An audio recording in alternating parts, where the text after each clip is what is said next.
अस्सलाम वालेकुम नाज़रीन, मेरा नाम जमशेद अंसारी है। उमूमन ये सवाल किया जाता है कि सखावत और इसार में फ़र्क क्या है।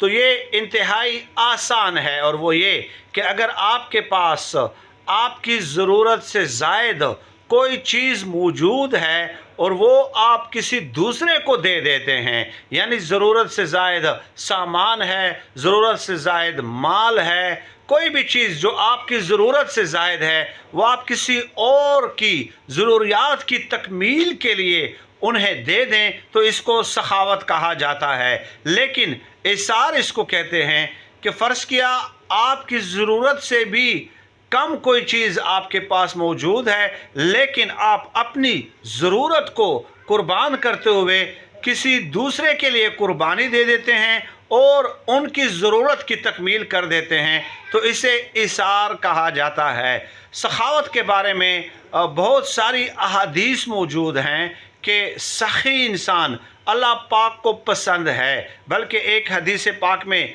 तो ये भी आता है कि एक शख्स जो कि ज़ाहरी इबादात में कमज़ोर है, यानी कि नमाज, रोज़ा, ज़कात, हज वग़ैरह इन चीज़ों में अगर वो कमज़ोर भी है, लेकिन अगर वो सखी है तो अल्लाह पाक के करीब है। और दूसरी तरफ एक ऐसा इंसान जो ज़ाहरी इबादात में कमज़ोर नहीं है, बल्कि मुस्तादी के साथ जो है वो ज़ाहरी इबादात अदा करता है, लेकिन वो बख़ील है, उसने अपनी मुट्ठी बंद की हुई है, ठीक है, तो वो शख्स जो है वो अल्लाह पाक से दूर है, मखलूक से दूर है और जहन्नुम के करीब है।